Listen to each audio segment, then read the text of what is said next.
Hi. Um, the last video clip that I saw off the net was off of live video was about the difference between religious people and non-religious people, or people of different religions.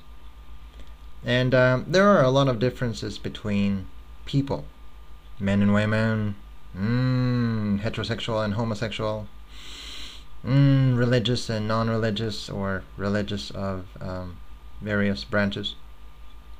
And when I'm asked whether I believe in God or not, sometimes I say yes, sometimes I say no, but in the end, I usually try to ask a counter question, which is, how shall I put it? What difference does it make?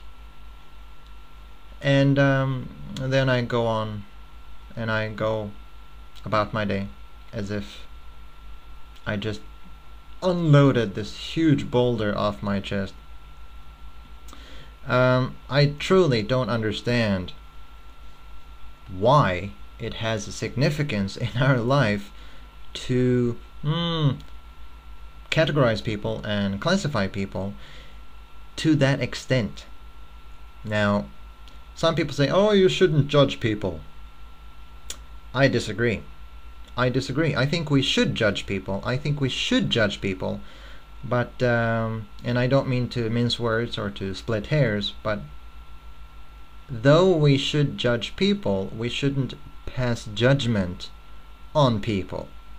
For the same reason, I think that we should have prejudice. I do, honestly. I think we should have prejudice.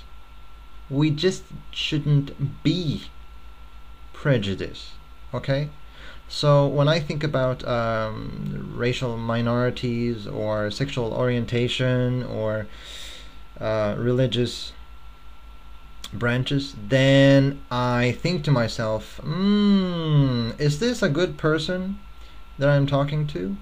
And about religion or sexual orientation and such, I think to myself, what difference does it make? Seriously. Okay, so the other person believes in God, maybe I don't. Is the other person a good person? Yeah. Is it a human? Yeah, looks like it. I have found common ground. And that's all I need. So instead of, and I really like to use bickering. Bickering is a good word. It sort of encapsulates what I want to say. Yeah, instead of bickering about differences, and I don't think we're all the same, but we share a lot, and I think that we should find some positive common ground and yeah, move in the same direction with other people.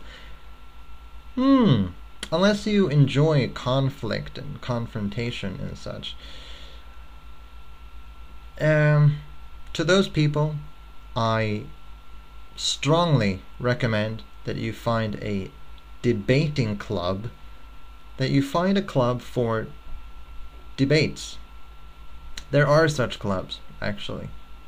And it's not about argumenting. It's not about arguing. I'm sorry, argumenting. It's not about arguing. It's about debating. And it can be very, very healthy to debate. What is the difference between arguing and debating?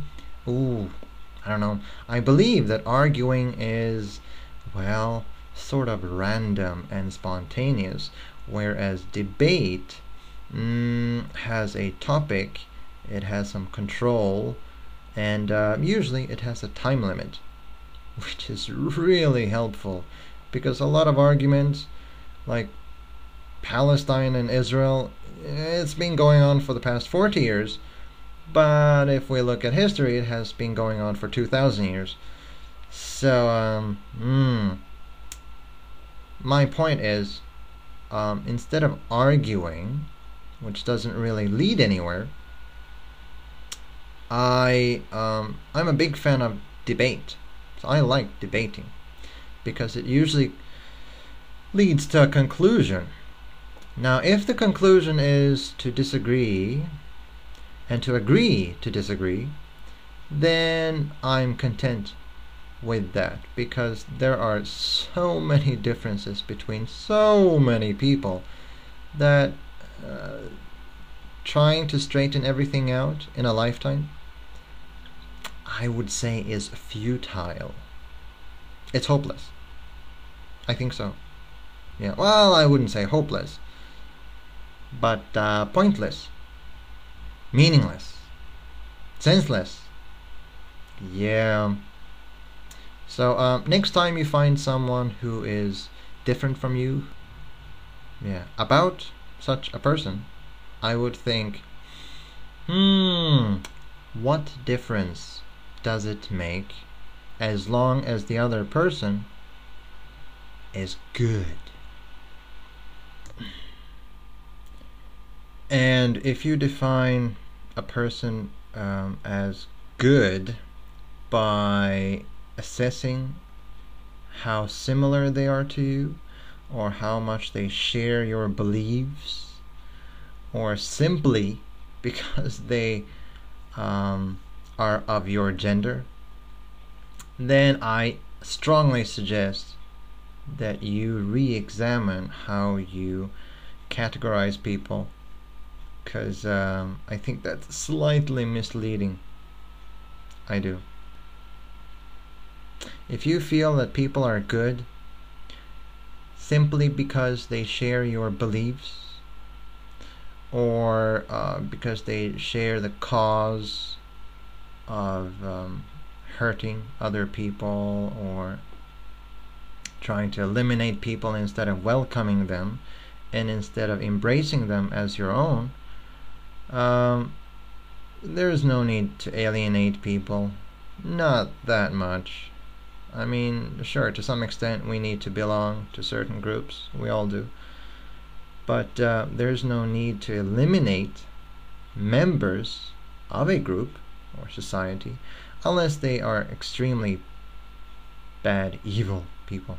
I don't like to use the word evil. So unless they're very bad, destructive people, your racial minority, then I think you need to re-examine how you categorize people. And in that case, I think we don't even belong to the same planet. I believe I'm speaking English, but we're obviously not speaking the same language.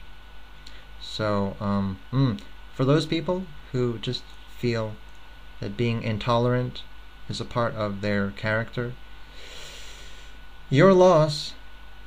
The best way to convert people, I feel, into whatever direction that you have chosen is to be good at it, is to be the best that you can be, and no nagging, no repetitious nagging.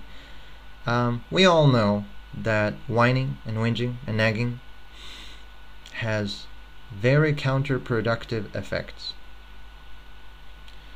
So I think if you show the best, not necessarily the kindest, but I mean the most positive, efficient, respectful, likable, friendly, lovable side, I think people will eventually come up by your side. I do. Anyway, that's all for me for now. I'm just ranting. So good luck being yourself, and good luck finding people like you. Have a good one.